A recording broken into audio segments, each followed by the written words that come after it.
Hartsfield-Jackson Atlanta International Airport, ATL, Concourse E. Imani Clark sat on a metal bench across from the departure gate, refreshing her phone screen for the sixth time. The flight information display glowed. DL 122, Atlanta, Geneva, Zurich. 7:40 p.m. departure. It was now 3:12 p.m. She had been sitting here for 5 hours. To be precise, she had been here since 7 a.m. Darian had said he'd come straight from the lab. "Get there early for me, babe. Print out our boarding passes. I've just got this one last section of the grant proposal to finish." She had printed both. His seat, 32B, was right next to hers, 32A. From 7 a.m. to now, 8 hours had passed. Imani's carry-on sat at her feet. Inside was the presentation she had spent 4 months preparing for the Geneva International Neuroscience Summit, 32 slides. She had revised each one no fewer than 10 times. Darian had secured the spot for her to present at the breakout session. More accurately, it was her own data and her own achievements, published under the banner of Darian's research group, that he had recommended to the academic committee. This was her first chance to give a solo presentation at a major international conference. Darian's phone was unreachable. It had been unreachable since the first hour. At first, it just rang. Then, it went straight to voicemail. She had sent 7 texts, all unread. By the 4th hour, she started calling the graduate students in the lab. One of the younger students said, "Dr. Vance left last night, Imani. Said he had to go out of town on business." Business? Imani's fingers tightened around her phone. At the 6th hour, she called Darian's administrative assistant. The assistant stammered, then finally let it slip. "Imani, I think Dr. Vance flew to Miami today. Dr. Monroe went with him." Amara Monroe. Imani hung up the phone, her eyes fixed on Darian's profile picture. It was from a trip they took to Piedmont Park last year. She had taken the photo. He was backlit, smiling that warm, gentle smile. She didn't make any more calls. At the 8th hour, her phone vibrated. A message from Darian finally arrived. Not a call, a text. Imani opened it. The words were short, no punctuation.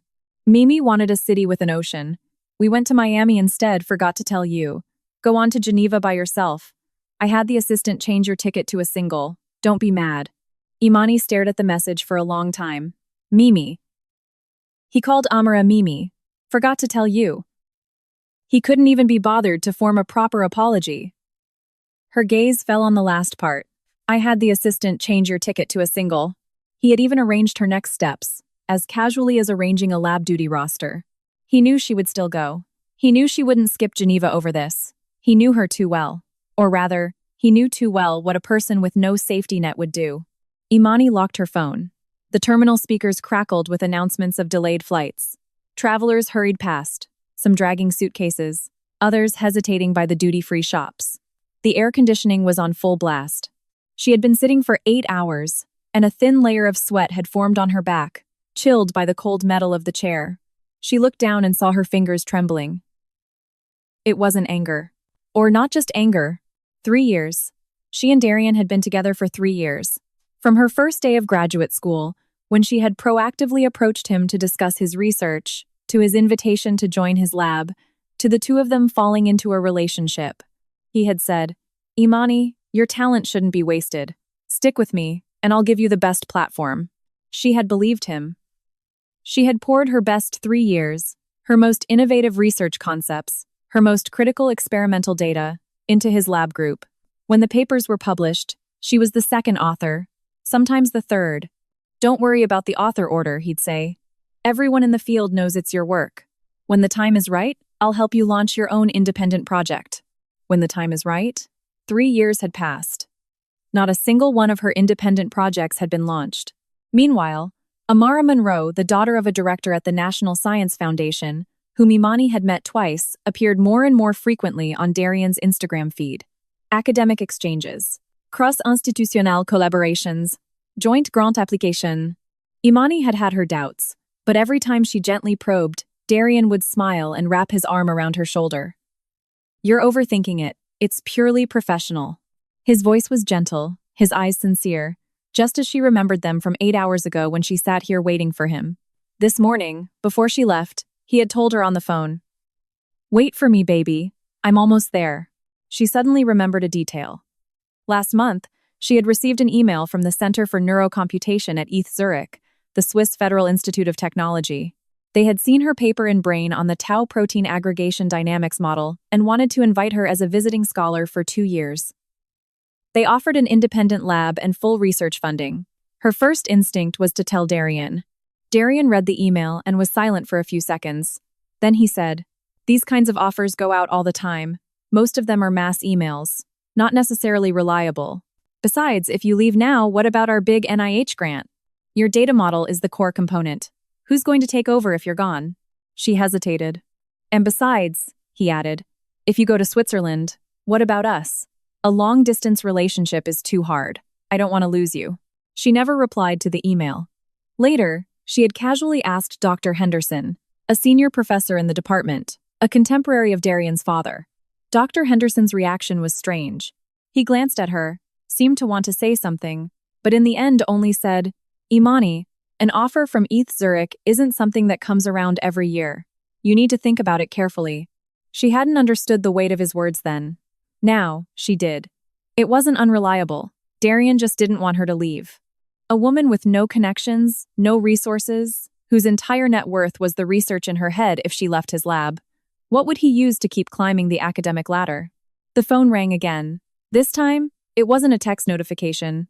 It was a call, an international number. Country code +41 for Switzerland, followed by a string of digits she didn't recognize. Imani stared at the number for 3 seconds, then answered. "Dr. Clark?" The voice on the other end was English, with the distinct, crisp accent of the German-speaking part of Switzerland. "This is Monica Weber, the administrative director at the ETH Zurich Center for Neurocomputation. Hello, Dr. Clark. I need to get your final confirmation regarding the faculty offer we sent out 6 months ago." Her tone was direct, no small talk. "Your research proposal has passed all our expert committee reviews. The independent lab and the first-year startup funding have already been approved. But this position has an expiration date. Today is the final day." Imani's heart skipped a beat. "We understand you had reservations before," Monica continued. "But to be frank, Dr. Clark, we have held this position for you for a full 3 months longer than standard procedure. Professor Meller at the center, the winner of last year's Nobel Prize in Physiology, personally reviewed your tau protein model. He said it was the most groundbreaking theoretical framework he has seen in the last decade." Imani's fingers, clenched around her phone, slowly relaxed, then tightened again. "Dr. Clark?" Monica paused for a second. "Final confirmation on the faculty position. Are you still coming?" The terminal speakers were announcing the boarding call for Flight DL 122. Imani looked at the 2 boarding passes in front of her, 32A and 32B. Darian's was still tucked neatly inside her passport. She pulled out Darian's boarding pass and placed it on the empty seat beside her. "Yes," she said. "Excellent," Monica's voice filled with palpable relief. "Then we need you in Zurich within 72 hours to complete the onboarding process. I will email you all the documents, including information for the expedited visa channel. Given the level of your research..." "Good. One more thing," Monica added. "Professor Meller asked me to pass on a message. He said, 'Tell Dr. Clark we've been waiting for her for a long time.'" Imani hung up. The boarding announcement continued overhead. Final call. The flight to Geneva was leaving in 20 minutes.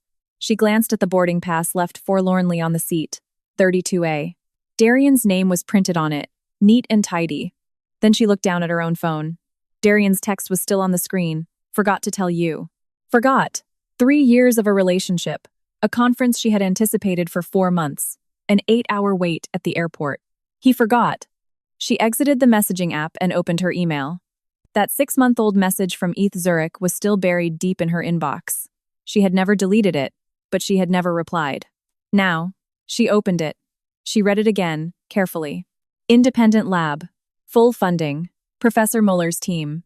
A 2-year visiting scholarship that could be converted to a tenure-track position based on performance. These things. Darian had called them unreliable. Darian's father was Dr. Lawrence Vance, a titan in the American neuroscience community. His mother was the vice president of Emory University Hospital. Darian himself had become an associate professor at 30, not because of his academic prowess, but because his last name was Vance. And her, Imani Clark. Her parents had passed away when she was young. Her aunt, a middle school teacher in a small Georgia town, had used every penny she had to put her through school. Every step she had taken in this field was paved with her own papers and data, one foot placed carefully in front of the other. She had no safety net. That's why Darian knew she wouldn't leave. A person who can't leave is the most useful tool. A new email notification chimed. Monica's documents had arrived. Contract, visa materials, lab equipment inventory, and the approval letter for the 1.2 million Swiss franc research startup fund. 1,2 million Swiss franc. That was nearly 1.3 million US dollars. The big NIH grant Darian had secured last year, the one he celebrated with an Instagram post captioned New Beginnings, was for $300,000. Imani looked at the number in the email and suddenly smiled. She stood up, grabbed her suitcase, and walked toward the International Departures Hall without a backward glance. The gate for DL 122 was behind her. She wasn't going. She was done with the Geneva conference report. That breakout session spot under Darian's lab group, those 32 slides she had revised 10 times he could have them. The core model in that presentation was hers anyway. The data was hers. The analytical framework was hers. But the first author was Darian Vance. Not anymore. As she reached the entrance to the main departure hall, her phone vibrated again. A text from Darian. "Baby, you at the gate yet? I had the assistant book a great hotel in Geneva. Get settled in and let me know if you need anything." He was still playing the part of the considerate boyfriend. Imani stared at the message, her finger hovering over the screen. She typed 3 words, then deleted them. She typed 5 more, and deleted those too. In the end, she replied with nothing. She scrolled down their conversation history, all the way to the bottom. She long pressed his icon. She tapped delete contact. Not block, not mute, delete. Then she turned off her phone and walked to the Swiss International Airlines check-in desk. The agent looked at her passport, then at the system. "Miss Clark, we've received the pre-approval for your visa. I'm confirming your itinerary is a direct flight from Atlanta to Zurich. Business class, is that correct?" "Yes." "All right, one moment, please." Imani stood at the counter, looking out through the terminal's massive glass wall at the tarmac. Night had fallen. The runway lights stretched out like a glowing river into the unseen distance. She remembered a night 3 years ago, the day she and Darian officially became a couple. He took her to the roof of the science building to look at the stars. You couldn't see any stars, of course. The Atlanta sky was a hazy gray. But he pointed toward the distant dome of the Fox Theater and said, "Imani, one day you'll be on the stage of the world's most prestigious academic hall giving a lecture. And I'll be in the audience, applauding you." She had believed him then. Just like she believed him when he said, "When the time is right, I'll help you." Believed him when he said the ETH offer was unreliable. Believed him when he said, "I don't want to lose you." Thinking back now, every word he had said was true. You just had to switch the subject. When the time is right, I'll help you. The time would never be right, because if she left, he would lose his core data. ETH is unreliable. It wasn't unreliable. It was so reliable he couldn't afford to let her go. "I don't want to lose you." He wasn't afraid of losing her, the person. He was afraid of losing the research ideas in her head, worth millions in grant money. "Miss Clark." The agent handed her the boarding pass. "LX 189, direct to Zurich. Departs tomorrow morning at 8:15 a.m. Business class, seat 3A, have a pleasant flight." Imani took the boarding pass. 3A, a window seat. She was finally no longer sitting next to anyone. The room at the airport hotel was small. Just a bed, a desk, and a lamp. Imani took a shower and sat on the edge of the bed, wearing a satin bonnet. She stared blankly ahead. She turned on her phone. The message screen, now clear of Darian, was clean. No unread notifications. Then she saw a group chat she had muted. Vance Lab Group. There was a new message. She opened it. It was from Darian, sent at 4 p.m. that afternoon, while she was still sitting at the airport waiting for him. It was a photo. A turquoise sea, a white sand beach, the Miami skyline in the distance. The caption, "Team building. Keep up the grind, y'all." In the corner of the photo, a woman's hand rested on the railing. On her wrist was a Cartier bracelet Imani recognized. The one Amara had been wearing the last time she visited the lab. The one Imani had thought was beautiful and stared at for a second too long. A few of the younger students had replied with emojis. "So jealous. Have fun, Dr. Vance." No one mentioned her. 8 hours. She had sat at the airport for 8 hours, and not a single person from the entire lab group had asked her, "Imani, did you make it?" Did you leave with Dr. Vance? Either they didn't know she was supposed to go to Geneva, or they knew, and had already accepted that the person by Darian's side was no longer her. Imani placed her phone face down on the bed. The room was silent except for the low hum of the air conditioner. She bent over, burying her face in her hands. She didn't cry. She just sat there, eyes closed, motionless for a long time. With her palms pressed against her cheeks, she could feel her own breath, shallow and rapid, a sour ache rising from deep within her chest. 3 years. 1,095 days. What had she given? The core data and analysis for 4 papers in top-tier journals, with her name listed as second or third author. The core module for a major NIH grant, her name listed under contributing personnel. A life-changing offer from ETH Zurich, dismissed with a casual unreliable. And what had she gotten in return?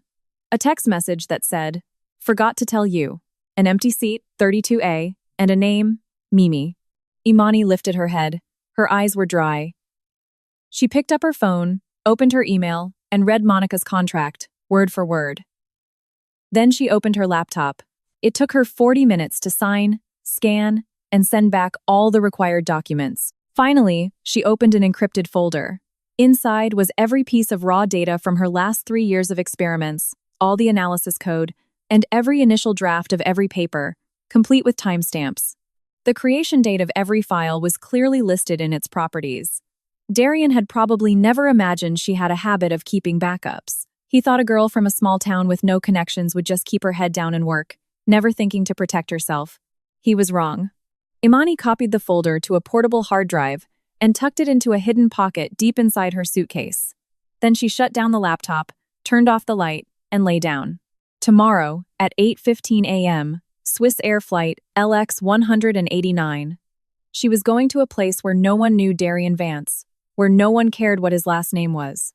A place where her name would never have to be listed after anyone else's. Before she closed her eyes, she picked up her phone and dialed a number. It rang twice before it was answered.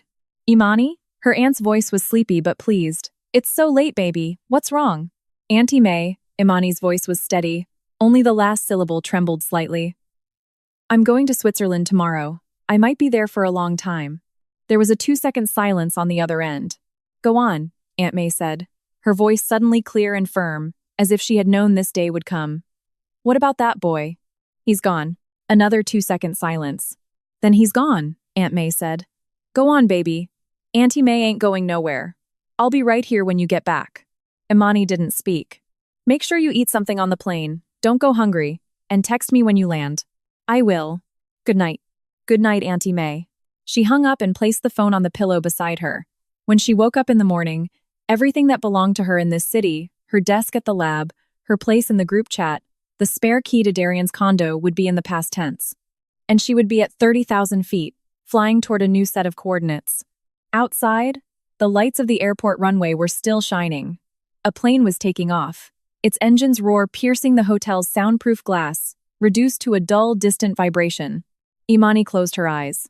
The next day, as LX 189 pushed back from the gate on time, she sat in seat 3A, watching the Atlanta skyline shrink and recede, finally disappearing below the clouds. Just before takeoff, her phone received one last message. It was Darian again. "Baby, why aren't you answering me? Did you get to Geneva?" The plane was already taxiing. A flight attendant came by and reminded her to turn off her phone. Imani looked at the message, the corner of her mouth twitching. She pressed the power button. As the screen went dark, Darian's face and his words vanished with it. The plane climbed through the clouds. Sunlight flooded in through the window, blindingly white. Imani leaned back in her seat and pulled the shade down halfway. Then she took a pen and a blank sheet of A4 paper from her bag. It was a habit of hers. She liked to write by hand when she was thinking. At the top of the page, she wrote a title. Independent Research Plan, Ver 1. The sound of the pen tip moving across the paper was soft, masked by the low hum of the engines. Outside the window was a boundless sea of clouds. And her life, at 30,000 feet, was starting over. 4 months later, Zurich. Imani stood in her third-floor independent lab in the main ETH building, staring at a data curve on the screen. The coffee in her hand was cold. The lab wasn't large, about 400 square feet, but every piece of equipment was chosen by her. A high-density EEG array, 3 parallel computing servers, a state-of-the-art tau protein fluorescence tagging system. The nameplate on the door read, Dr. Imani Clark, Principal Investigator, PI. 4 months ago, she was just contributing personnel in Darian Vance's lab. Her desk phone buzzed. She glanced at it. A message from Professor Meller's assistant. Dr. Clark, the professor would like to confirm if you can give a 5-minute progress report at next Tuesday's group meeting regarding the latest version of your early diagnosis model. She replied with a quick yes. As she put the phone down, she noticed a missed call notification from a U.S. number. Not Darian's number. It was the landline for his lab. It was the 3rd call today. There had been 2 yesterday. One from his assistant's cell, another from a former lab mate, a younger student named Keisha. She hadn't answered any of them. For 4 months. In the first 2 weeks, Darian's messages had been a torrential downpour. She deleted his contact, so he called from new numbers. She didn't pick up, so he had his assistant call. When the assistant couldn't get through, he sent the junior students as messengers. Keisha had gotten through once, her voice hesitant. Imani? Dr. Vance wanted me to ask where you are. He said he came back and your desk was cleared out and he can't reach you. He's really worried. Imani had just said, tell him I appreciate his concern, I have my own plans, and hung up. The messages gradually slowed down. By the 2nd month, Darian probably realized she wasn't just throwing a tantrum. Then, in the 3rd month, she submitted a paper to Nature Neuroscience as the sole corresponding author. The paper's core was the very tau protein aggregation dynamics prediction model whose theoretical framework she had completed in Darian's lab.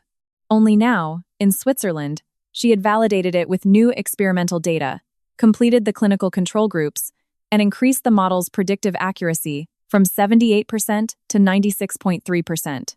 11 days after submission, the editor replied, accepted pending minor revisions. 6 days after resubmission, officially accepted. Impact factor, 40, 1.2. Sole corresponding author.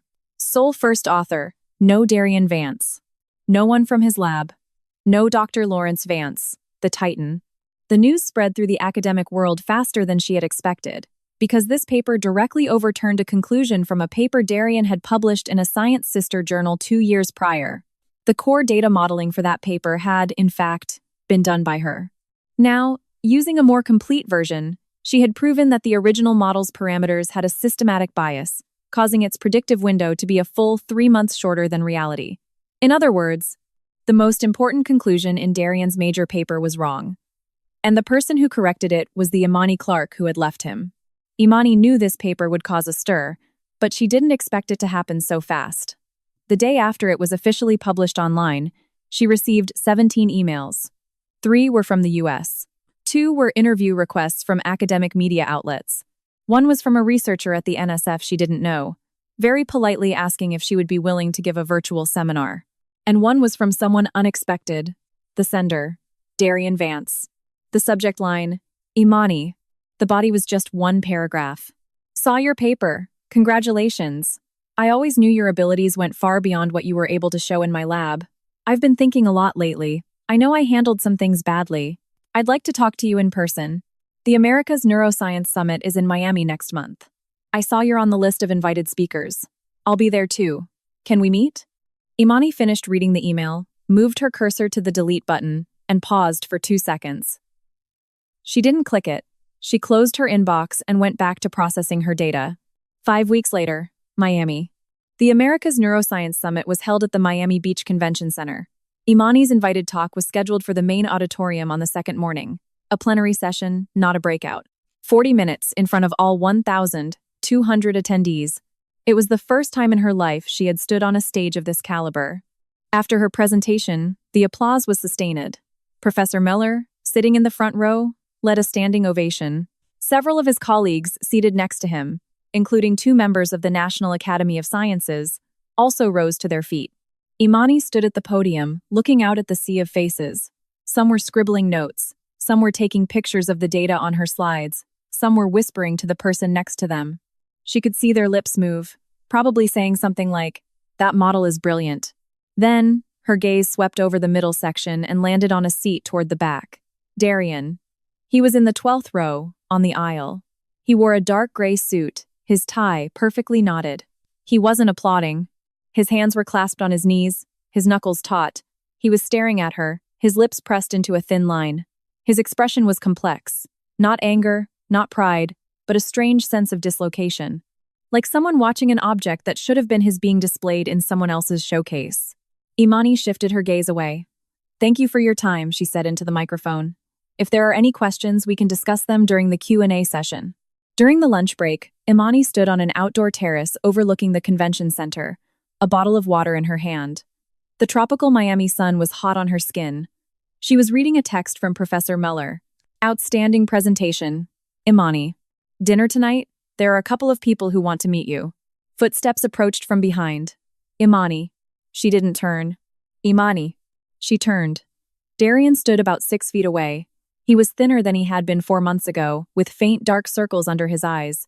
But he still carried himself with that polished, gentle demeanor.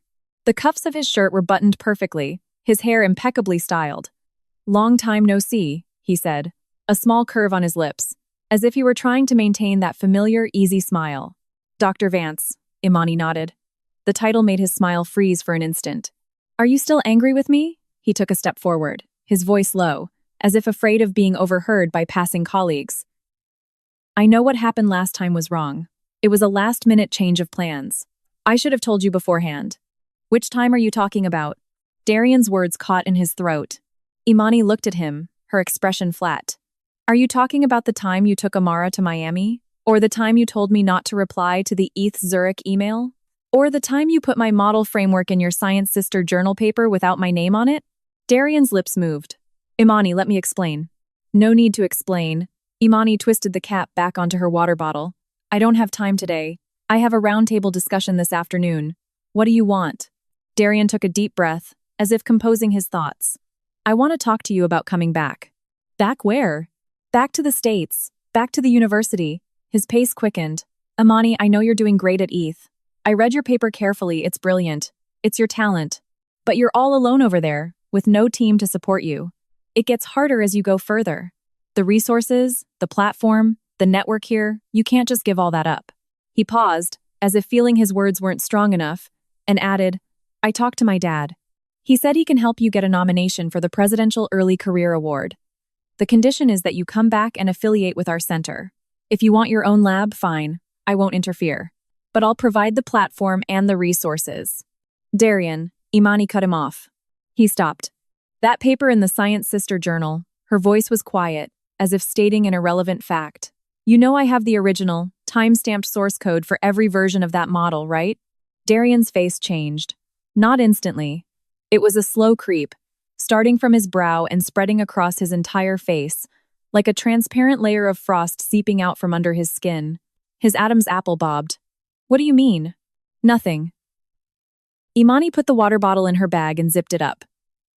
"I'm just answering your question. You asked if I wanted to come back. My answer is no. You asked if I wanted your platform and resources. My answer is also no."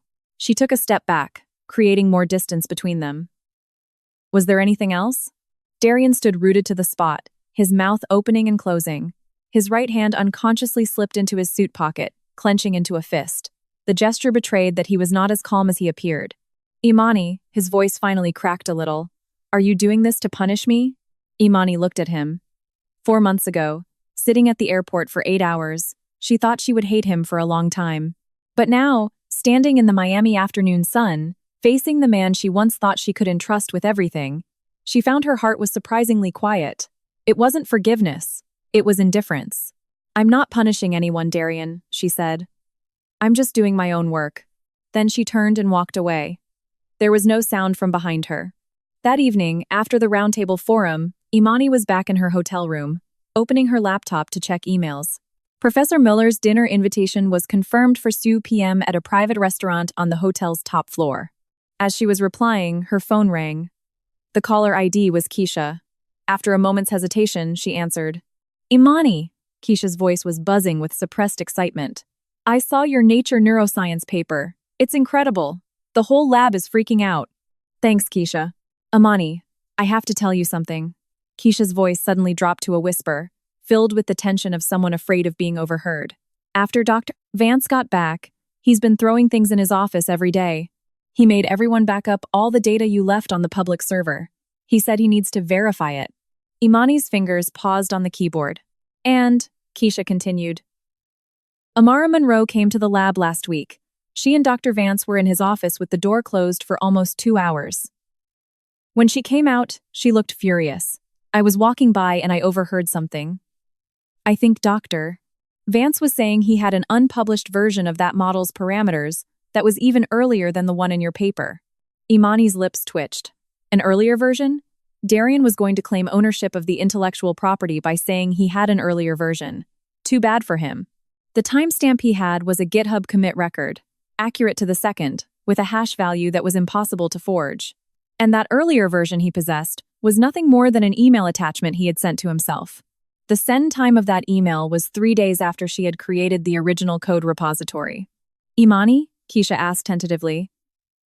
Are you still there? Are you okay? I mean, if Dr. Vance really comes up with something, he won't, Imani said. Don't worry. She hung up and opened her email again. She found a message she had sent to her personal email address 4 months ago, just before she left Atlanta. The attachment was a complete mirror of the encrypted folder.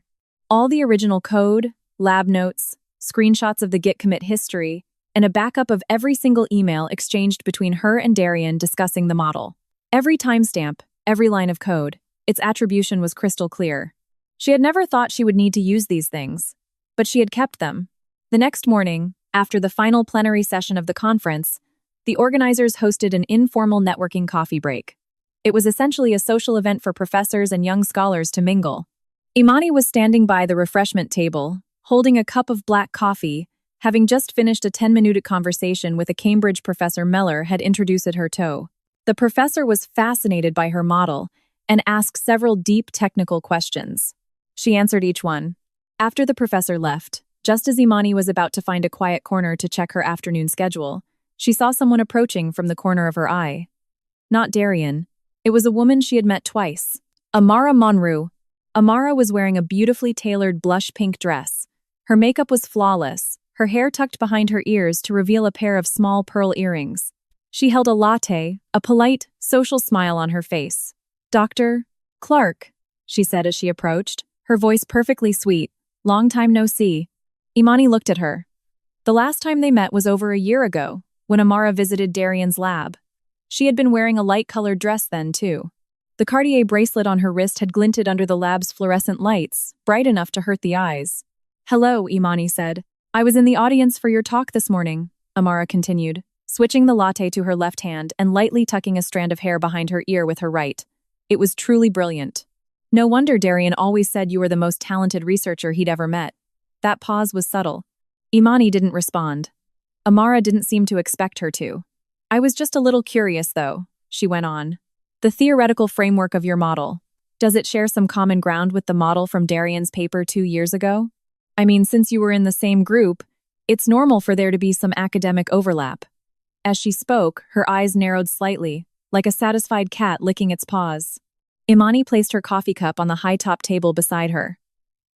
Dr. Monroe, she said. Are you asking for yourself? Or for Dr. Vance? Amara's smile froze for an instant. I'm just curious. If you're curious, you can check the supplementary materials of that paper. Imani's tone was flat, the space between each word almost identical. The link to the code repository is in there. The commit history timeline is public and verifiable. Amara's fingers tightened on the paper cup. The side of the white latte cup crumpled under her grip. Dr. Clark, I didn't mean anything by it. I know, Imani picked up her own coffee again. If there's nothing else, I have another meeting.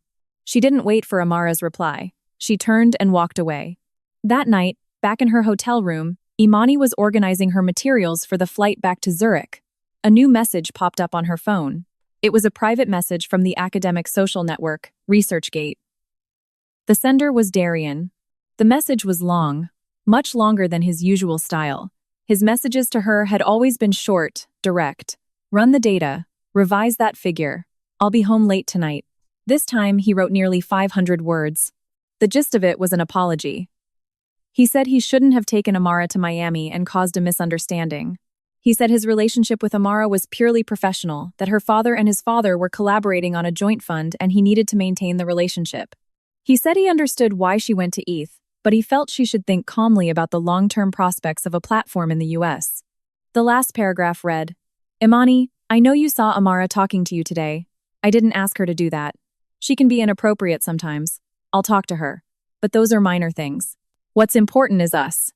I've thought a lot these past few months. I know I didn't give you enough respect and space before. If you're willing, I want to start over. Your talent deserves the best, and I can do better. Imani finished reading the message and placed her phone on the nightstand. She leaned back against the headboard and closed her eyes. I can do better.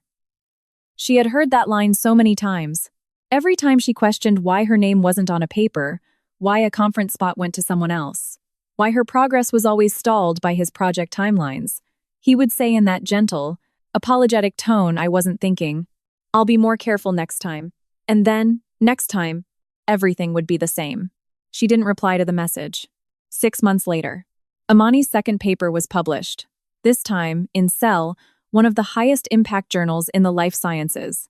The paper detailed a new early diagnosis system for neurodegenerative diseases she had built in her 6 months at ETH.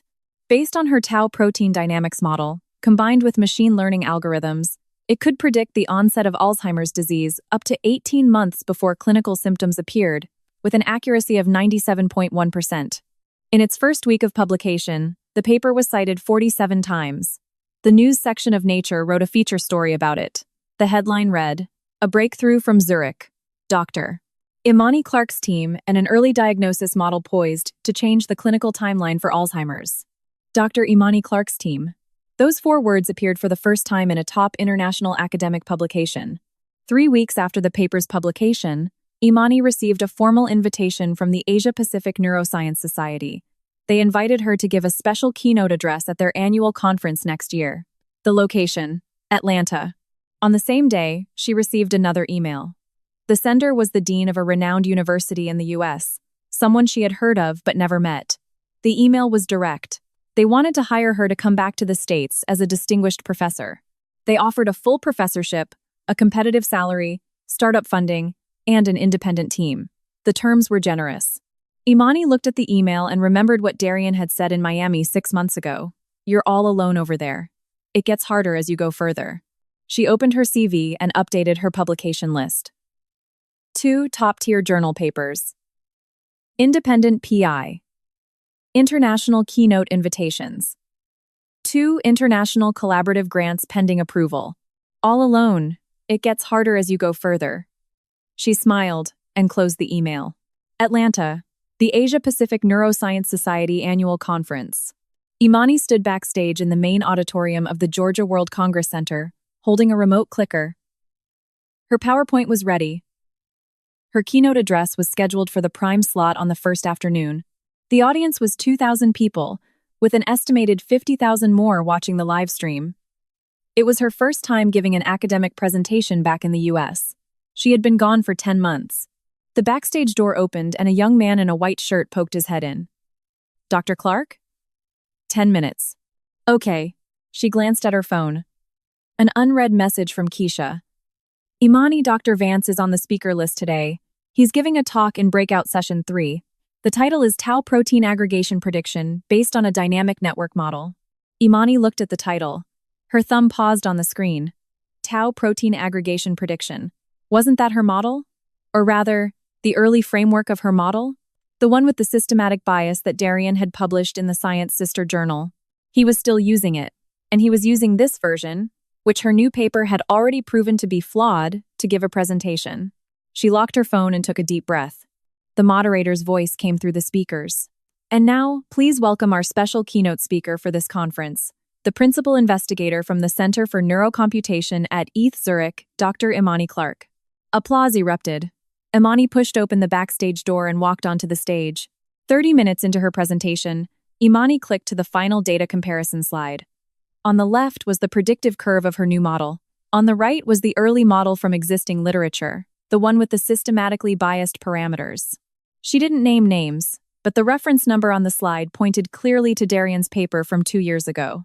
As you can see, she said, pointing to the comparison chart, her voice steady. When we corrected the temperature coefficient and pH weight factor in the tau protein aggregation dynamics equation, the predictive window extended from the original 9 months to 18 months, and the accuracy increased from 78% to 97.1%. She looked out at the audience. Darian was sitting in the 7th row. He was leaning forward slightly, his hands on the folding table in front of him, his right index finger unconsciously tapping the surface. He was staring at the reference number on the slide. In other words, Imani pressed the clicker, moving to the next slide. All previous clinical predictions based on the old parameter system need to be re-evaluated. A low murmur rippled through the audience. Darian's fingers stopped tapping. His back slowly settled against his chair, his jawline tight.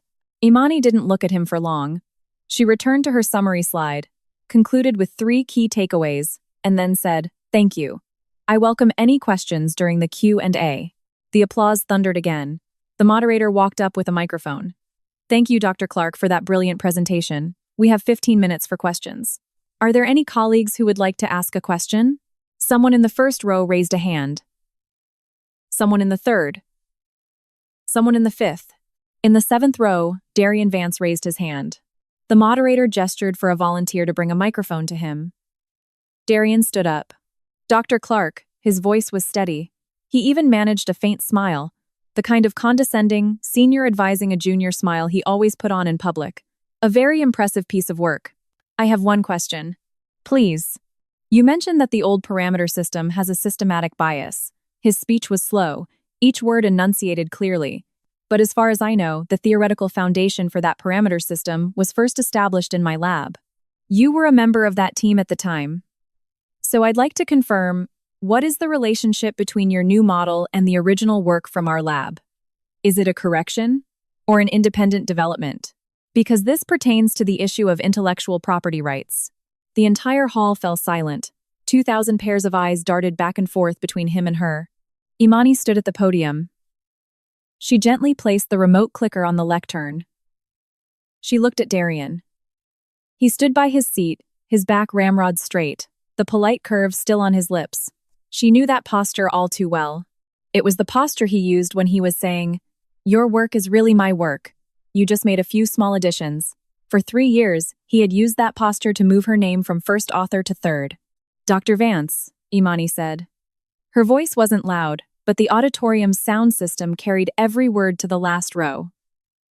"Thank you for your question. I will answer it." She pressed the clicker. The slide changed to one she had never shown in public before. It was a screenshot of a GitHub repository. "This is the commit history of my personal code repository," she said. "As you can all see, the first commit for the tau protein aggregation dynamics model, that is, the creation of the very first line of code, was on the 17th of March 2022 at 2:43 a.m. She pressed the clicker again. The next slide was a screenshot of an email. "This is an email I sent to Dr. Vance on the 2nd of April 2022. The subject line is, 'Draft Framework of the Model, for your review.' The send time was 16 days after the code was created." She turned her head to look at Darian. "In other words, Dr. Vance, the original lab work you refer to was, in fact, received by you 16 days after I had independently completed the theoretical framework." Darian's smile vanished. His lips closed, the muscles in his jaw tensing. A vein throbbed in his neck. The murmuring in the hall grew louder. Imani didn't give him time to react. She pressed the clicker. The final slide. "As for the issue of intellectual property rights," she said, "you can all verify this for yourselves. The code repository is public. All commit records and their hash values are tamper-proof." She placed the clicker back on the lectern. "I have answered the question. Are there any others?" Darian stood in the 7th row, the microphone still in his hand. His Adam's apple bobbed once. His mouth opened and closed. The entire audience waited for 3 seconds. He said nothing more. A volunteer took the microphone from his hand. Darian slowly sat down. The people sitting next to him all instinctively leaned their bodies away, just a little. A small gesture, but in an auditorium of 2,000, it said everything. 5 days after the Atlanta conference ended, Imani was back in her lab in Zurich. She opened her email, 137 unread messages. Most were collaboration inquiries and academic discussions from colleagues after the conference. She would reply to them later. But 3 emails made her stop scrolling. The first was from the editorial office of the Journal of American Neuroscience. Subject: reader feedback regarding a paper published in our journal. The body was short. It said an anonymous reader had submitted a letter of concern, questioning whether Imani's Nature Neuroscience paper had used unauthorized shared lab group data. Attached to the letter was a data ownership statement, bearing the official seal of the University Research Institute. The statement declared that the model's original theoretical framework was the collective achievement of the Vance Lab group. Imani glanced at the seal. It was the Institute's seal, not the lab's. An official administrative seal. The only people who could authorize that were the Institute Director or the Vice Director for Research. And the current Vice Director for Research was Darian's father, Dr. Lawrence Vance. The second email was from ETH's internal system, forwarded by Professor Meller. The original sender was a professor from a university in the U.S., with ETH's Office of Research Integrity, CHED. The content was a friendly reminder for ETH to be aware of the academic dispute surrounding Imani's background, with the same data ownership statement attached. The third email was from Keisha. No subject line, just 2 lines of text. Imani, Dr. Vance, made the entire lab sign a document saying, "We all participated in the early development of that model." Everyone signed. I didn't want to, but he said if I didn't, he wouldn't write my letter of recommendation for graduation. I'm sorry. Imani leaned back in her chair, staring at the screen. 3 emails, all arriving on the same day. After being publicly refuted at the conference, Darian hadn't backed down. He had chosen to escalate. He had mobilized his father's administrative power, turning a personal dispute into an institutional endorsement. A statement with an official university seal, plus a group of coerced student witnesses, plus a friendly reminder to her current institution. The goal of this coordinated attack was clear. It wasn't to win an academic debate, it was to muddy the waters. If the water was murky enough, no one could quickly figure out who the work really belonged to. And in academia, ambiguity itself is a form of damage. Imani's right hand unconsciously tightened on her mouse, her knuckles straining against her skin. She took a deep breath, relaxed her hand, and then opened the encrypted folder. 2 days later, Imani sat on the visitor's chair in Professor Muller's office. On the coffee table in front of them was a stack of printed materials. 47 pages. Professor Muller, wearing his reading glasses, flipped through them page by page. His office was large, the wall adorned with a copy of his Nobel Prize certificate and photos of him in the lab as a young man. But right now, all his attention was on the papers. This is the complete commit history from your code repository, Imani pointed to the first section. The timestamp, content summary, and diff for every single commit is exported. The Git hash mechanism ensures these records cannot be altered retroactively. Meller flipped to the third page and pointed to a line. The 17th of March 2022. First commit. He looked up at her. And you sent the framework to Darian Vance when? April 2nd. Imani flipped to the second section. This is the original screenshot of that email. The timestamp in the header, the sender address, the recipient address, it's all there. So the model existed independently in your possession for 16 days before it ever came into his view. Correct. Meller continued flipping. The second section contained every email exchange between Imani and Darian regarding the model. 23 emails in total. From the initial 2 for your review to the later Dr. 2N. Vance, I've adjusted the parameters in this version. Please take a look. To Dr. Vance, the first draft of the paper is done. I've listed myself as second author. Every email clearly showed that all substantive work modeling, coding, parameter tuning, paper writing was done by Imani. Darian's replies were always just 1 or 2 lines. Let me see it. Leave it for now, we'll adjust later. The third section. Imani flipped to the last part. This is a line-by-line comparison of the supplementary data from his Science Sister journal paper and the corresponding version in my code repository. Meller's eyebrows shot up. What's the match rate? 93% in the core algorithm, Imani said. The other 7% difference is just him renaming a few variables, probably to avoid being caught by a direct search engine comparison. Miller put the materials down, took off his glasses, and rubbed the bridge of his nose. He was silent for about 10 seconds. Imani, he said, his voice a half-tone lower than usual. What do you want to do? I want to submit a formal academic misconduct complaint to the editors of the Science Sister Journal, Imani said, and simultaneously submit the same materials to the Office of Research Integrity in the U.S. You know what that means. I know. Once the formal process starts, it's irreversible. Meller looked at her. The other party is the son of a major figure. He has institutional resources. They will fight back. In fact, they already are. Their counterattack is a forged data ownership statement and a group of coerced students. Imani's voice was flat. My evidence is Git timestamps, original email records, and line-by-line code comparison. In front of any ethics committee, these two sets of evidence will show the truth in 5 minutes. Meller looked at her for a few more seconds.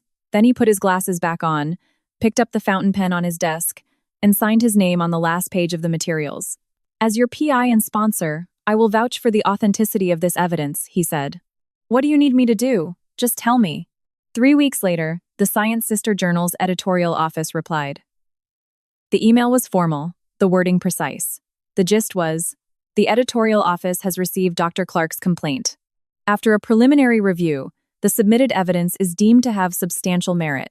A formal academic misconduct investigation has been launched. As per procedure, the accused party, Darian Vance, will be notified and required to submit a written response. A third-party independent expert panel will be commissioned to conduct a code and data comparison. During the investigation, Darian Vance's paper will be marked with a notice, under investigation. That same week, the U.S. Office of Research Integrity, ORI, also responded.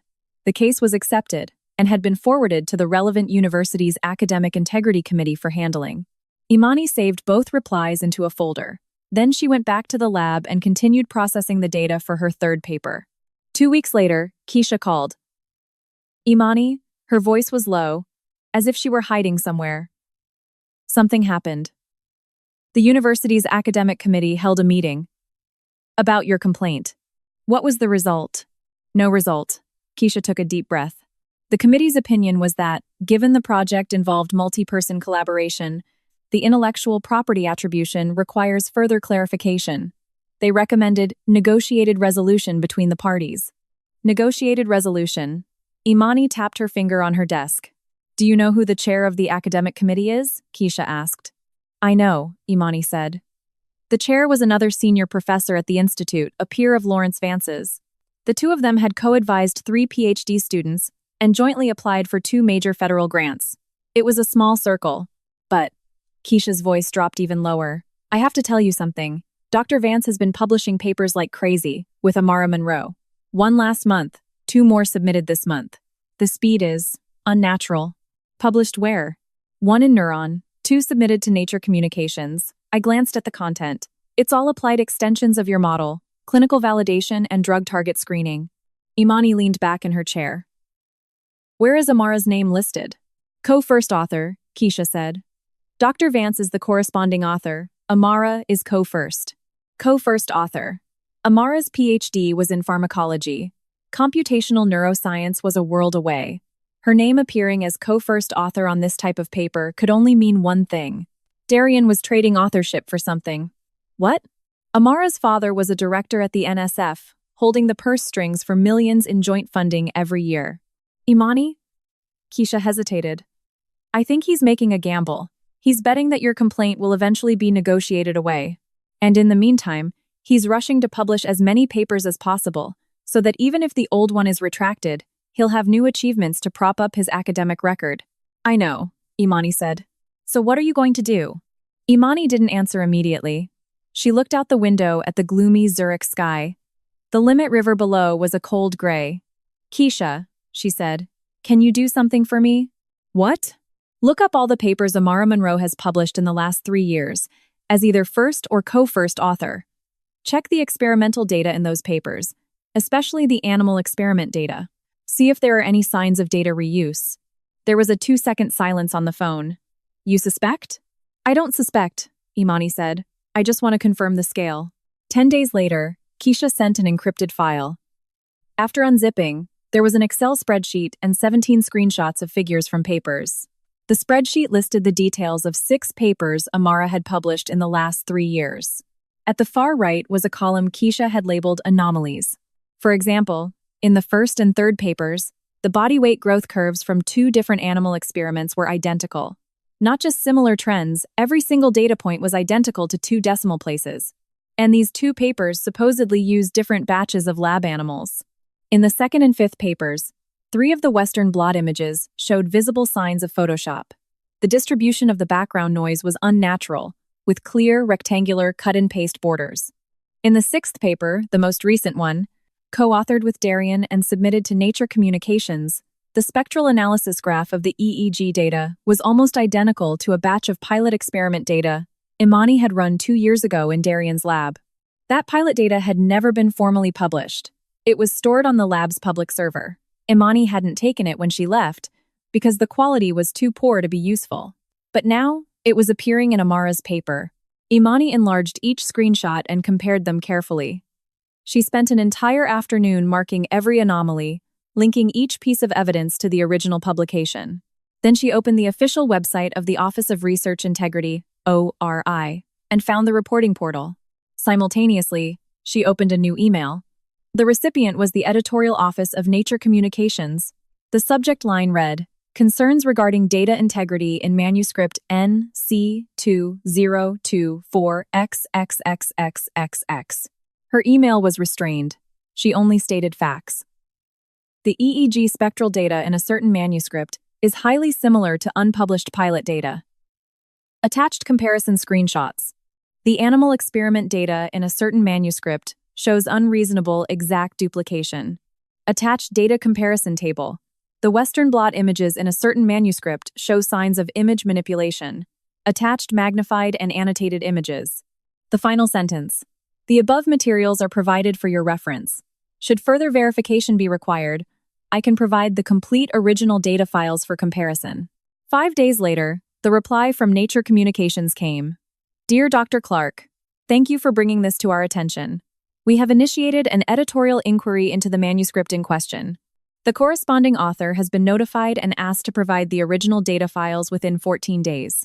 The same day, Keisha called again. Imani, the Institute had another meeting.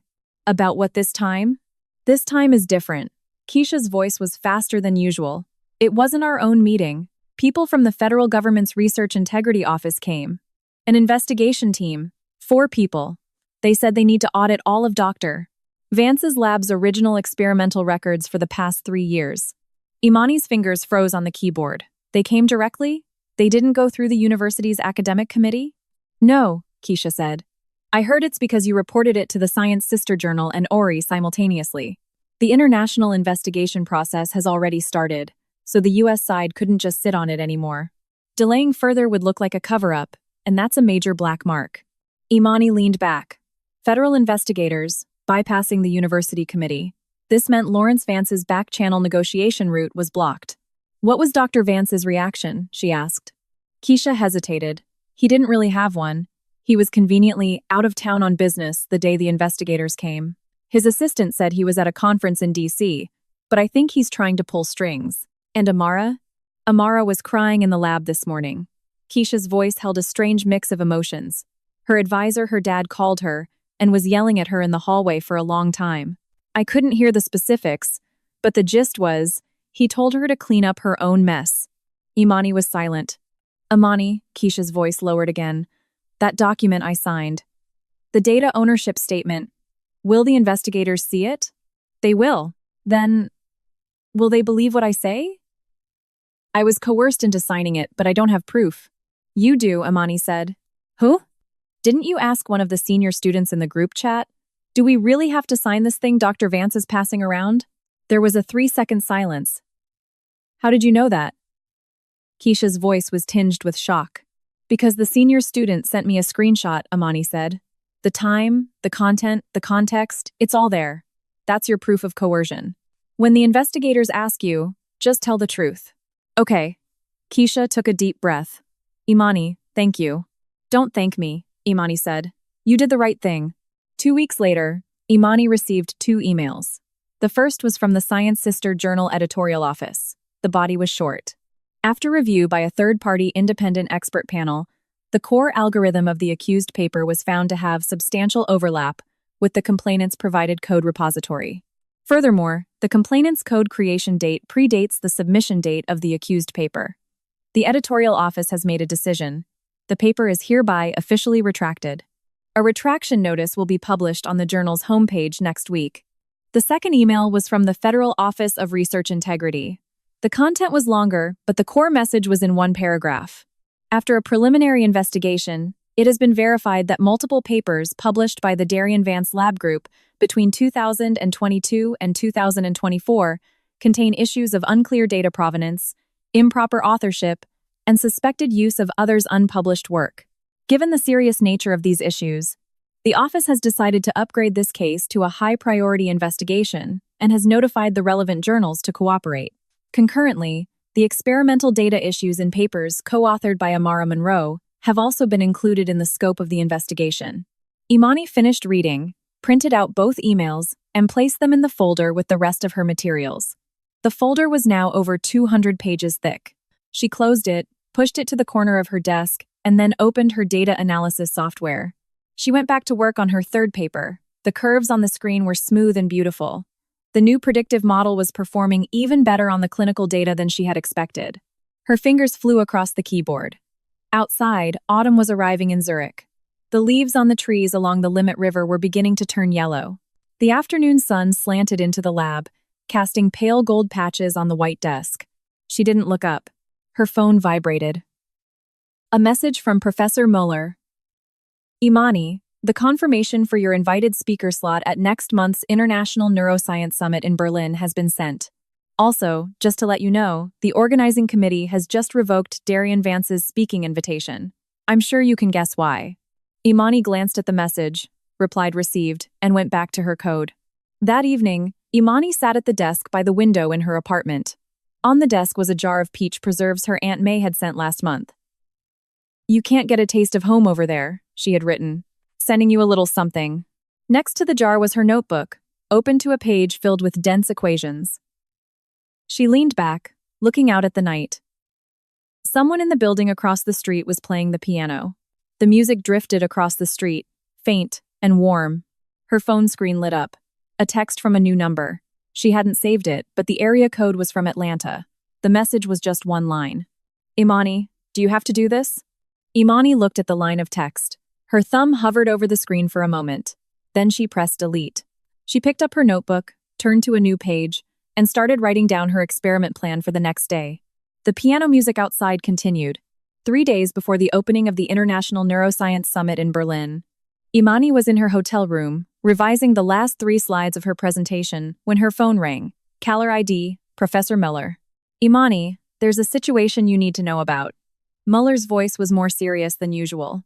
The organizing committee just received an email from an institute in the United States. It's signed by the vice director, Lawrence Vance. Imani's fingers froze on the trackpad. What does it say? Citing an unresolved academic dispute, he is demanding the committee suspend your invited speaker status. The reason given is that you are currently involved in an intellectual property dispute, and it would be inappropriate for you to present on the disputed work in an international forum until it is resolved. Imani leaned back. And what did the committee say? They forwarded the email to me and asked me to verify the situation. Muller's voice had a dry, ironic laugh in it. I told them that this man's son just had his paper retracted for plagiarism, and now he is attempting to block the person he plagiarized from giving a scientific presentation.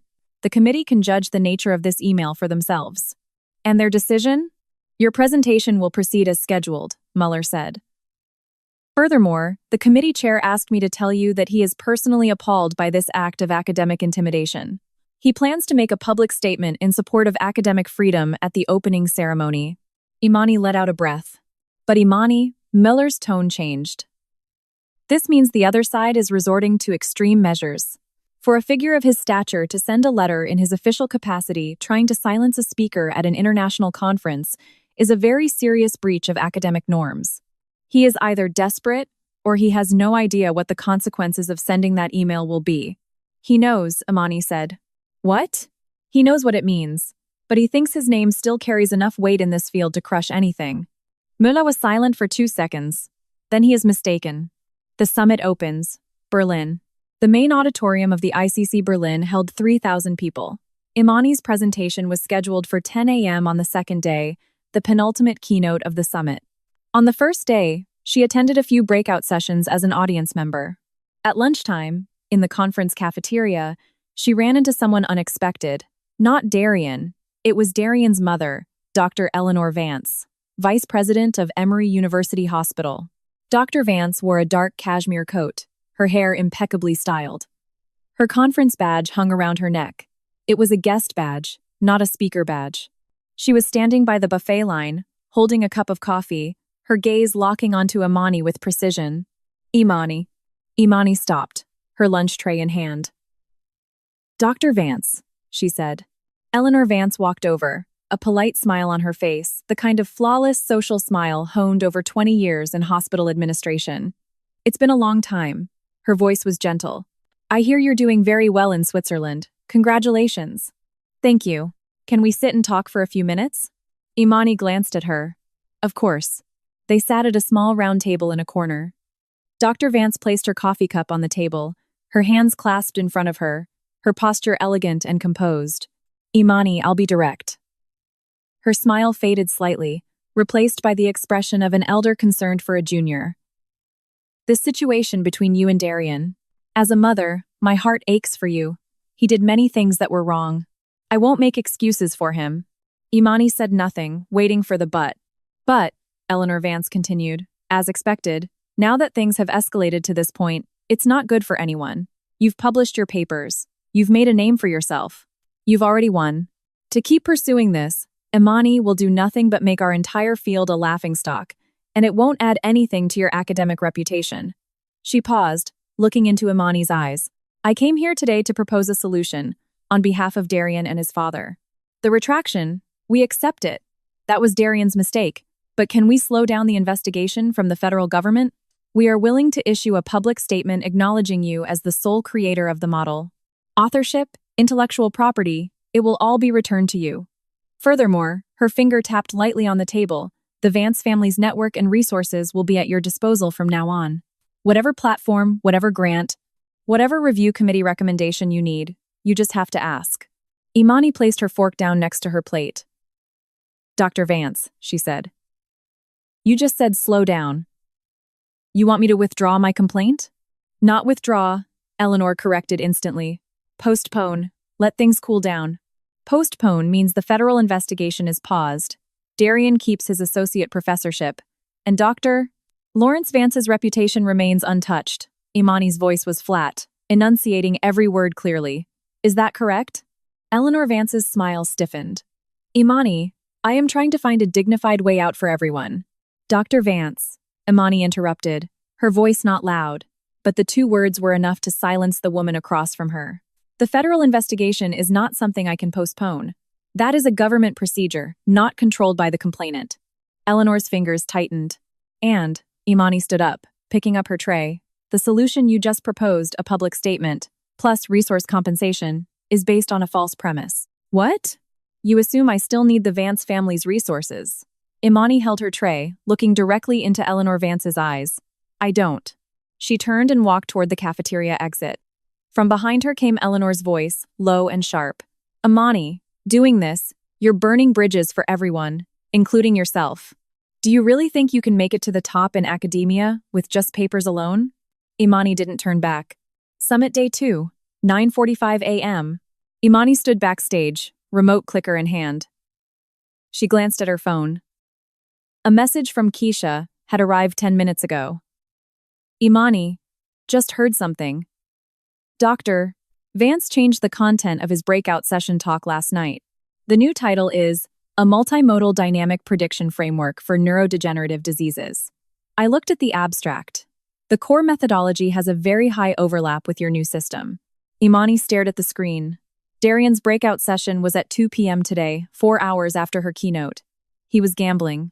He was gambling that after her talk, the attention of the 3,000 attendees would shift to the afternoon sessions, and by presenting an improved framework, he could declare to the world that he also had an independent contribution in this direction. More critically, that multimodal dynamic prediction framework. Imani had seen it before. It was a new direction she had started to conceptualize in her last 3 months in Darian's lab. It had only been discussed once, in a group meeting. There was no written record, or so she had thought. But what if Darian had recorded it? What if he had his assistant take minutes? Imani's thumb paused on the screen. She sent a message back to Keisha. What's his data source? Keisha's reply was fast. The abstract doesn't specify, but I'm guessing it's the supplementary experiments he had the grad students run after you left, using the parameters from your old pilot data as a baseline. Imani locked her phone. She opened her laptop and found a folder. Inside was an audio recording of her last group meeting before she left the lab. She had recorded it with her phone, out of habit. She always re-listened to her meeting discussions to make sure she hadn't missed anything. The recording was 1 hour and 7 minutes long. Starting at the 4-3-minute mark was her, presenting the initial concept of the multimodal dynamic prediction framework to the group. In that discussion, Darian's exact words were, "This direction is interesting, but the timing isn't right. Finish what's on your plate first. We'll talk about this later. We'll talk about this later." And then she was talked about later for a full 6 months, until she left for Switzerland. Imani exported the audio, clipped the key segment, and saved it to a USB drive. A staff member approached. "Dr. Clark? 5 minutes." "Okay." Imani's talk was scheduled for 40 minutes. She finished in 35, leaving 5 for Q&A. The content was the core findings of her third paper. Building on her tau protein dynamics model, she had incorporated time series analysis of EEG signals and joint modeling of cerebrospinal fluid protein markers. This pushed the prediction window for Alzheimer's to 24 months before clinical symptoms appeared. When she finished, the entire auditorium gave a standing ovation. The Q&A was all technical. What loss function did you use? What was the sampling frequency? Can the clinical validation sample size be expanded? She answered each question concisely and precisely. After the talk, she returned to the backstage area. Professor Miller was waiting for her. "Excellent," he said, pushing up his glasses. "Truly excellent. But there's a situation." "Darian's afternoon talk," Imani said. Müller noted. "He saw the revised abstract. That multimodal framework is mine." "I know," Miller said. "The question is, do you have proof?" Imani took the USB drive from her pocket. Audio recording of the group meeting, the 14th of October 2023. He personally said, "We'll talk about this later," and I was the one who proposed the direction. Miller took the drive, looked at it, then looked back at her. "How do you plan to use this?" "It depends on the specific content of his talk this afternoon," Imani said. "If he's just overlapping in direction, that's normal academic competition. But if he used my pilot experiment data from the server as his baseline, then it's the second time he's used your unpublished data." "Yes." Muller was silent for 2 seconds, then handed the drive back to her. "I'll be in the audience at his session this afternoon," he said. "If you need to take action on the spot, you let me know. 2 p.m. breakout session B." Imani sat in the back corner of the room, a notebook open in front of her. Professor Miller sat next to her, wearing headphones. The headphones weren't playing anything. They were just a signal that he didn't want to be disturbed. Darian stood at the podium. He wore a navy blue suit, and he was even thinner than he had been in Miami. His cheekbones were sharper, his eyes slightly sunken. But his voice was steady. The PowerPoint was clean and professional. 12 minutes into his talk, he clicked to the methodology slide. Imani's pen stopped. The slide showed a flowchart of a multimodal data fusion architecture. She recognized it. It wasn't just similar. It was the diagram she had drawn on the whiteboard at her last group meeting. EEG, time series input on the left, tau dynamics module in the middle, joint output layer on the right. The connections, the data flow, even the critical time window alignment operator, it was identical.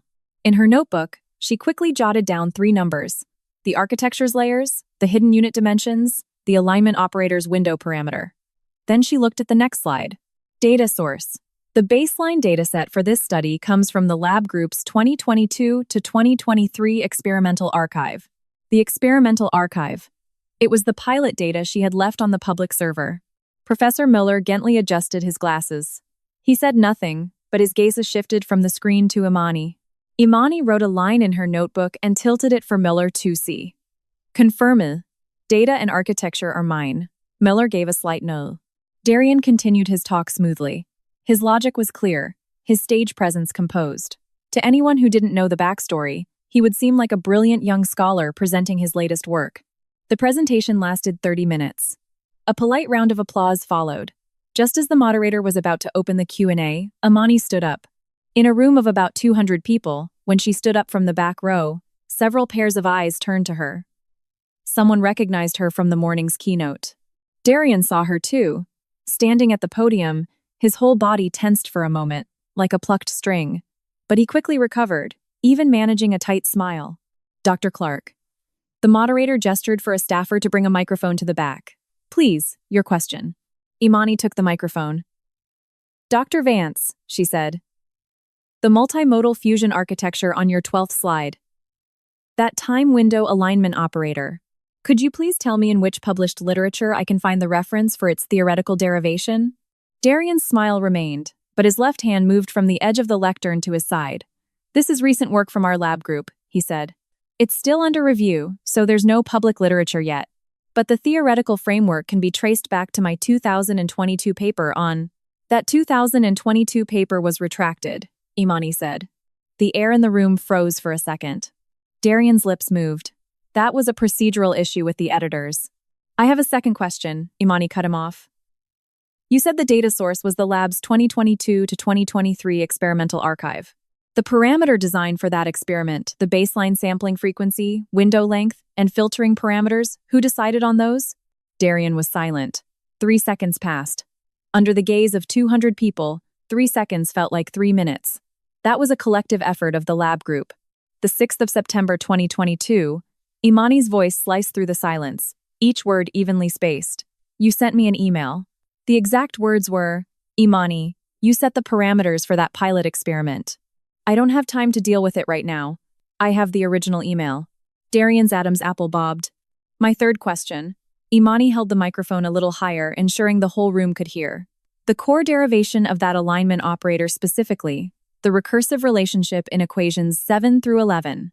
I first proposed that derivation at a lab group meeting on the 14th of October 2023. At the time, your exact words were, this direction is interesting, but the timing isn't right. We'll talk about this later. She paused for a beat. I have the complete audio recording of that meeting. The room was utterly silent. 200 people stared at Darian on the stage.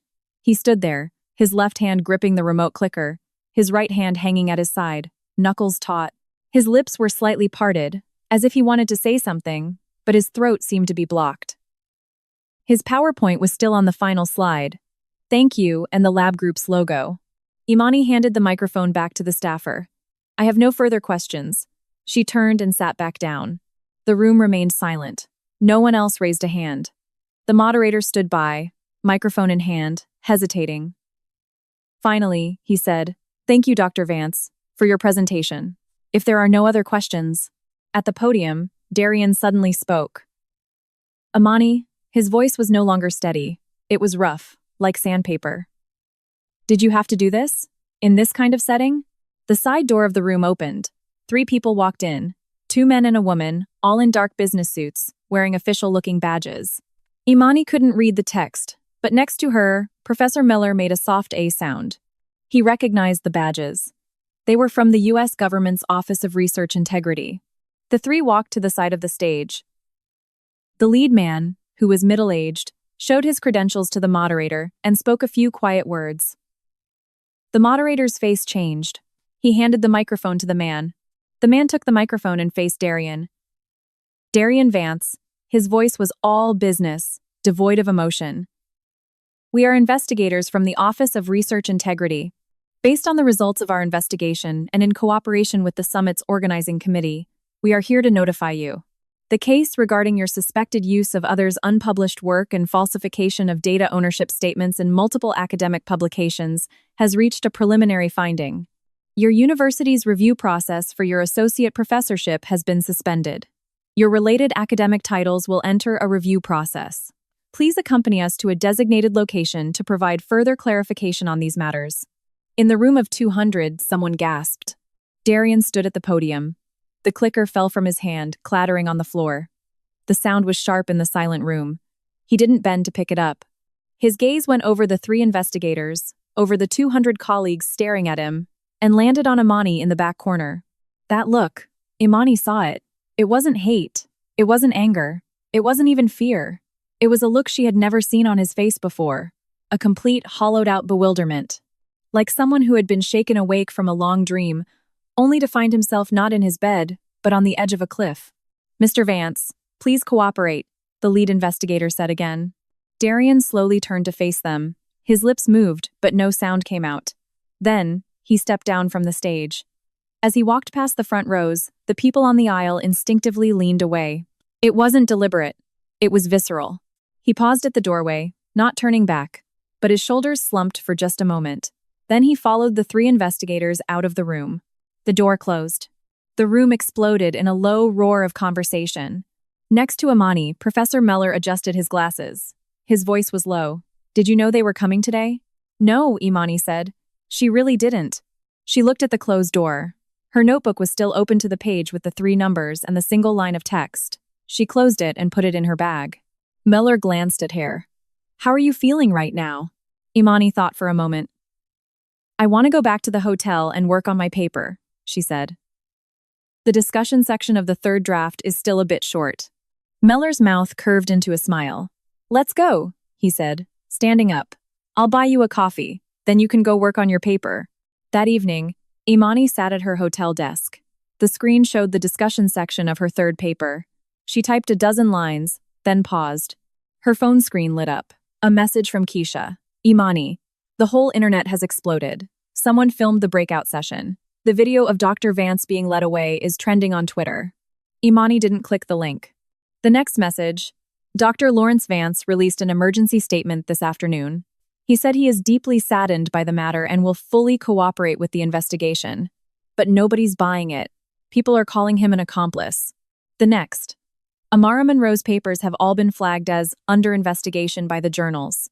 I heard her PhD is being reviewed too. Imani turned her phone face down. She looked at the blinking cursor on her computer screen. Then her fingers returned to the keyboard. The discussion section was still a bit short. She kept typing. 6 weeks after Berlin.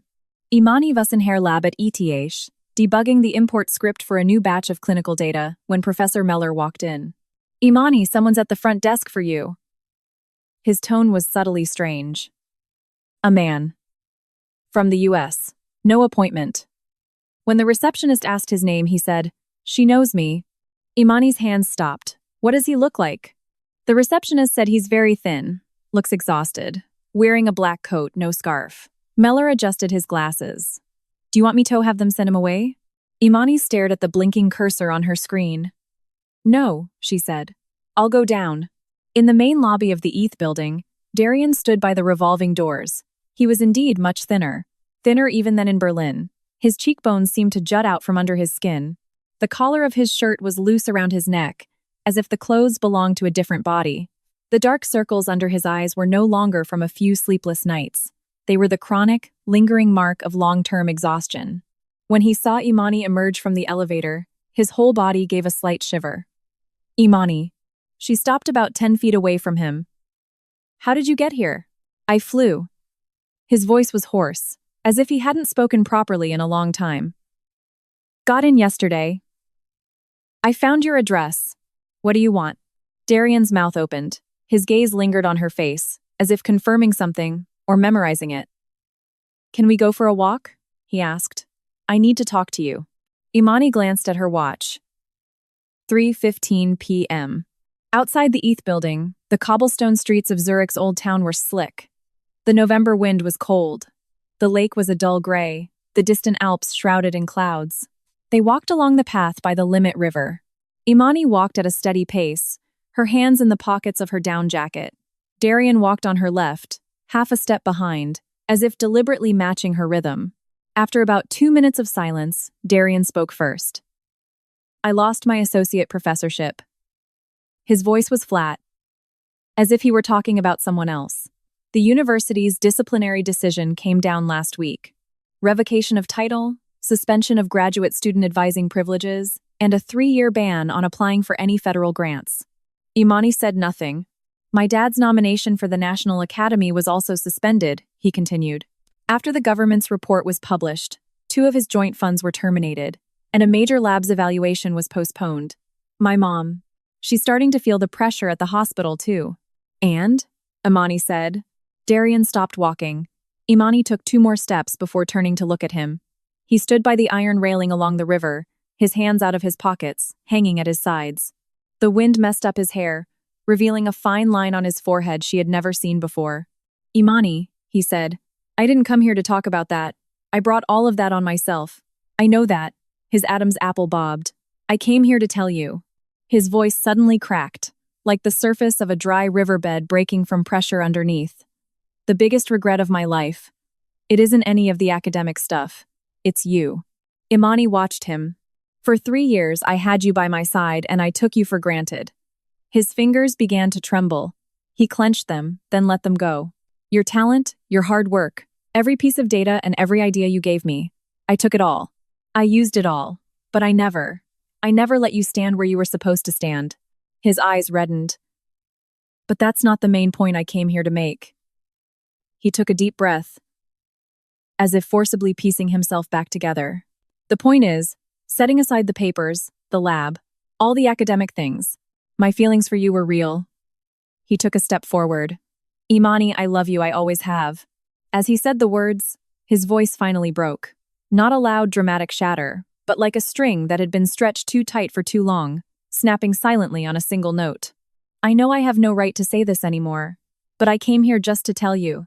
If you would give me one more chance, I would start everything over. I don't need the title. I don't need the grants. I don't need. His hand lifted, reaching for hers. Imani took half a step back. Darian's hand froze in mid-air. The wind blew between them. Imani looked at him. At his red-rimmed eyes, his trembling fingers, his throat bobbing up and down, she opened her mouth. Her voice was quiet even, each word spaced identically. Darian. His hand slowly dropped.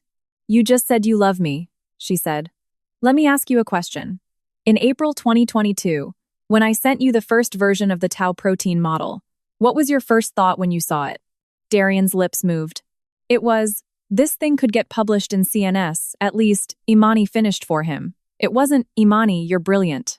It wasn't, this is your work, you should be first author. It was, this could get published in CNS. A gray pallor washed over Darian's face. In March 2023, when I told you ETH had sent an offer, your first reaction wasn't, this is a great opportunity, you should go. It was, if you leave, what happens to my grant? Her voice never rose a single decibel. In July 2024, that afternoon you took Amara to Miami, you sent me that text, forgot to tell you. 4 words. You couldn't even be bothered to form a real apology, because in your mind, I was the one who would never leave. And someone who will never leave doesn't need to be treated with respect. Darian's shoulders sank. So, Darian, Imani said, you never loved me. He looked up, the blood vessels in his eyes like a fine net.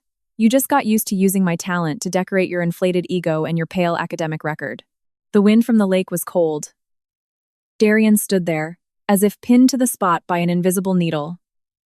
His mouth opened, a faint, broken gasp escaping his throat. Not words. Just air. Imani took her hands out of her pockets and looked at her watch. My 15 minutes are up, she said. I have data to run. She turned and started walking back toward the ETH building. Imani. She didn't stop. Imani, do you hate me? His voice came from behind her, broken and scattered by the wind. Imani's steps faltered for a second. She didn't turn around. No, she said, her voice carried away by the wind, but loud enough for him to hear. Hating you would take too much time. I have more important things to do. She kept walking. No footsteps followed. When she reached the main building, she pushed through the revolving door. The glass reflected the scene by the river behind her. A figure in a black coat, standing by the iron railing, head down, motionless.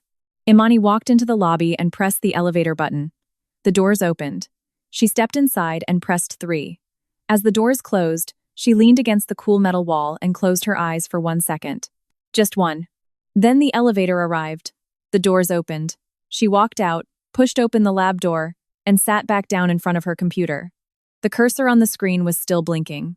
She placed her hands back on the keyboard and continued to type.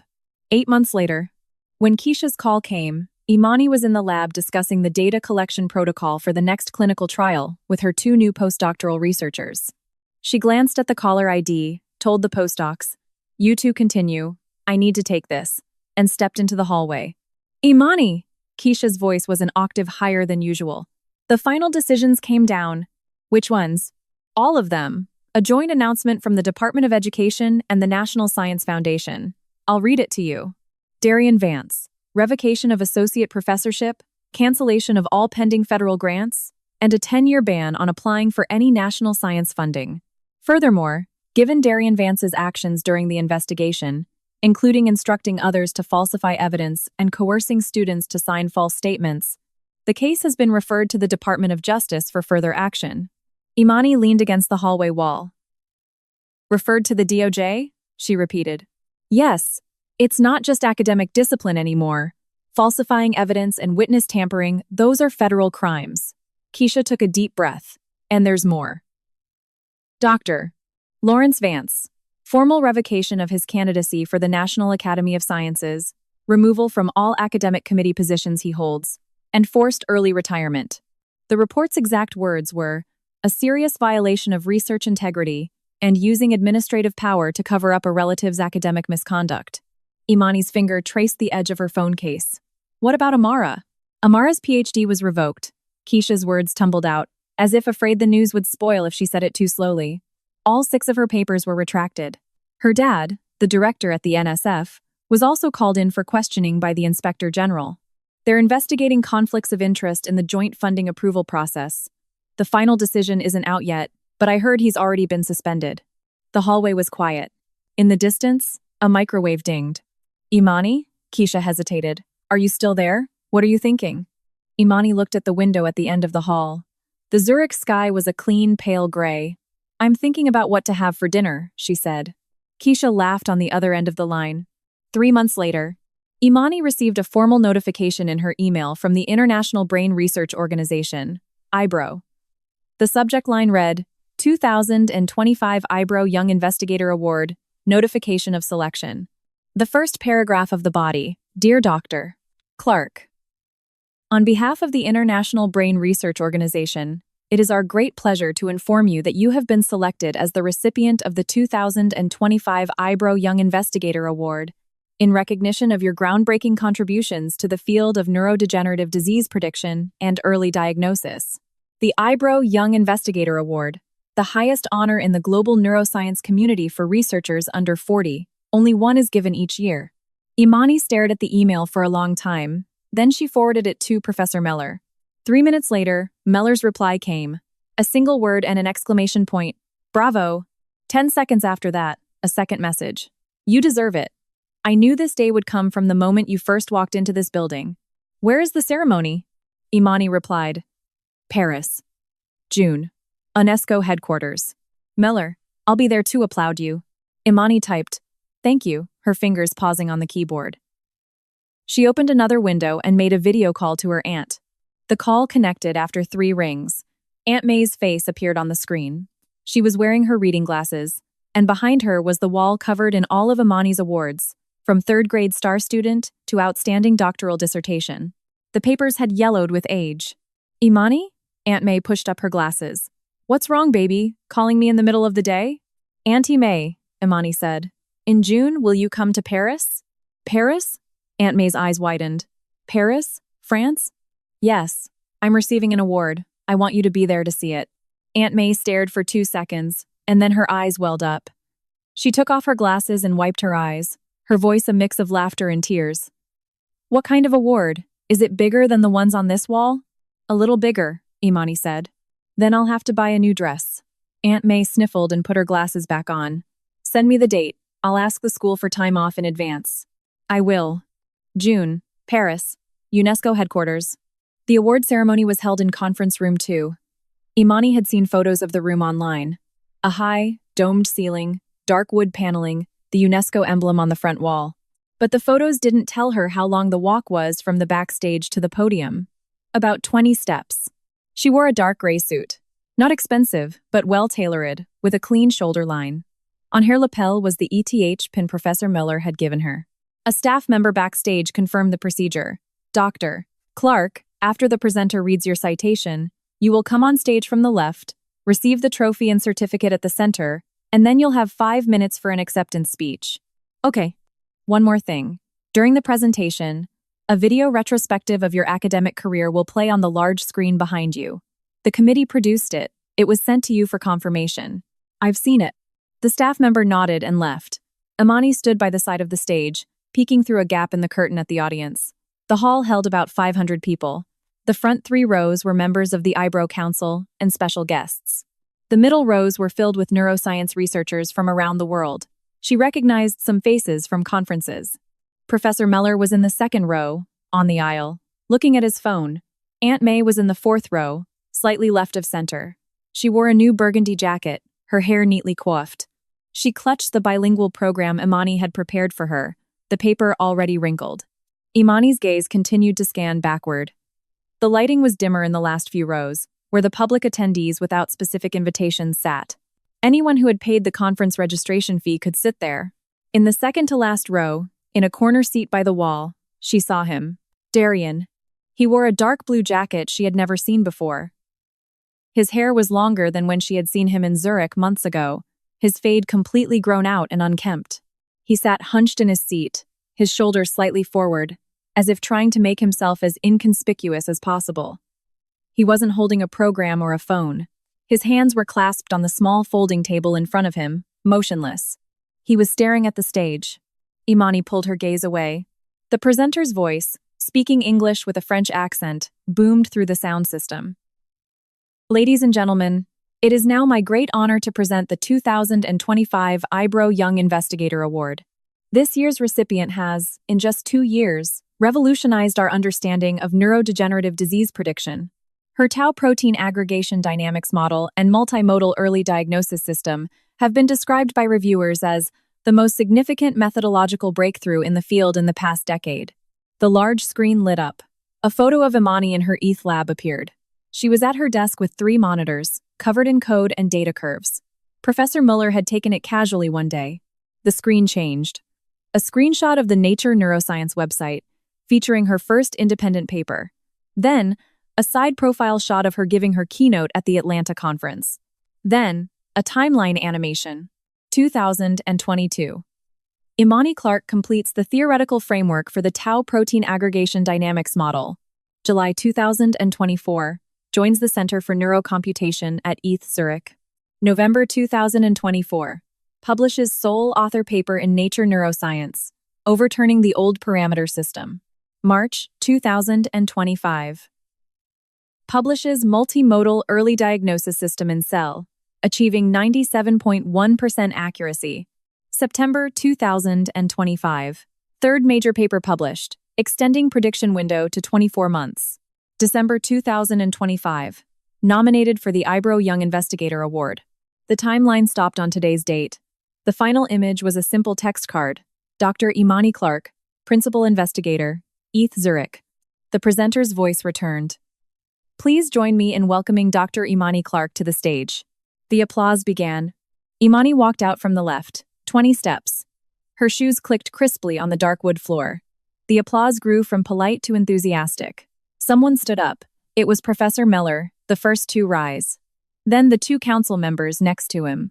Then the third row, the fourth. Aunt May stood up too, her hands raised, clapping vigorously, her glasses glinting under the lights, her lips trembling. Imani reached the center of the stage. The president of the society, a white-haired French gentleman, approached from the left, holding a crystal trophy and a certificate in a blue folder. He handed the trophy to Imani.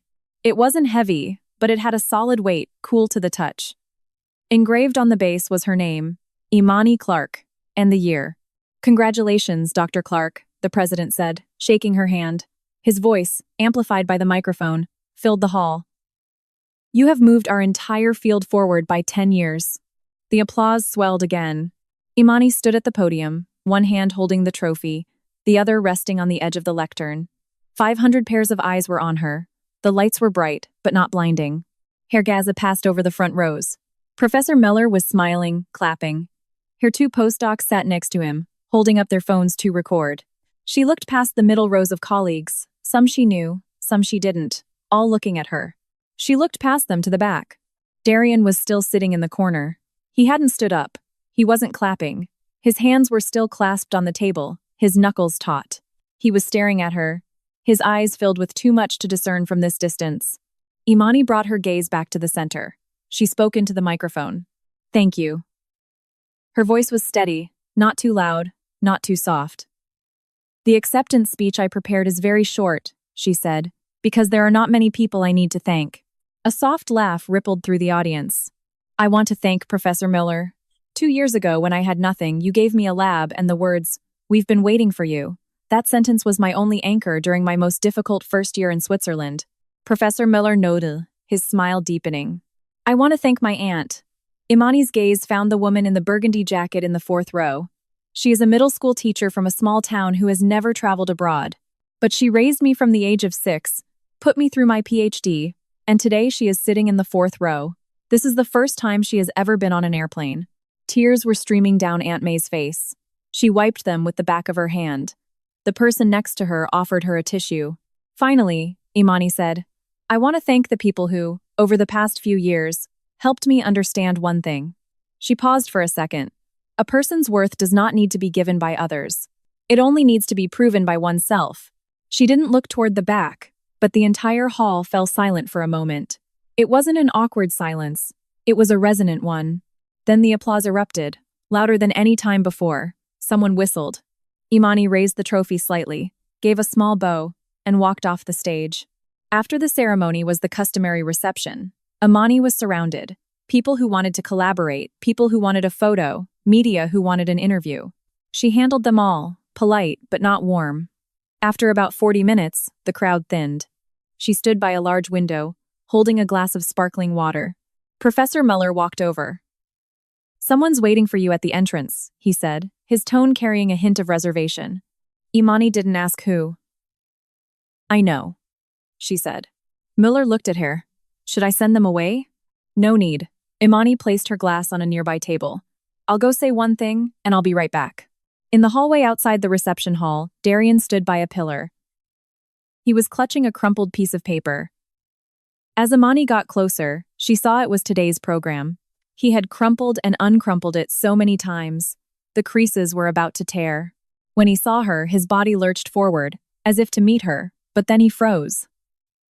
Congratulations. His voice was dry, as if the word had been ground out of his throat.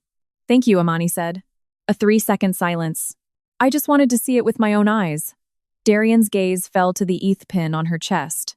How you look on that stage. Imani didn't reply. In my life, his Adam's apple bobbed. I will probably never stand on any stage again. That was your choice, Imani said. Darian's lips pressed together. He nodded slightly, as if confirming something he had long known. I should go, he said. As he turned, his feet paused for a brief moment, as if waiting for her to call him back. She didn't. Darian walked down the hallway. His back, under the warm lights, grew smaller and smaller, until it disappeared around a corner. Imani stood there for a second, then turned, pushed open the door to the hall, and went back inside. Later that night, Imani sat on the edge of her bed in her hotel room. On the small table in front of her was the crystal trophy. Aunt May was in the room next door. She had had 2 glasses of champagne at the reception and had been beaming all night. On the way back to her room, she was still talking about seeing the Eiffel Tower tomorrow. Imani picked up the trophy and turned it in her hands. The light refracted through the crystal, casting long, thin bands of light on the white bedsheets.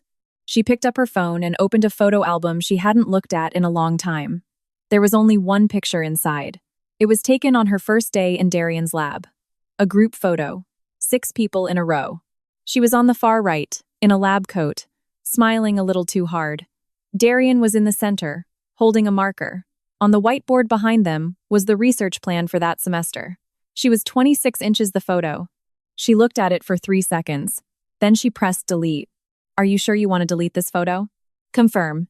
The screen returned to an empty album.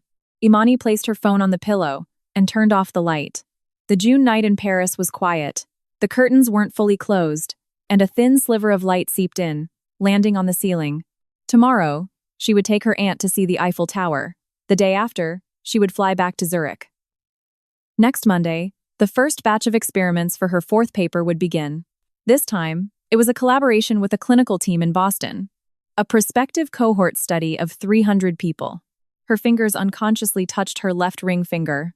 It was bare. It had always been bare. She didn't need anyone to put anything there. She closed her eyes. From outside came the distant sound of a car horn and the faint melody of an accordion drifting from the direction of the Seine. Tomorrow was a new day.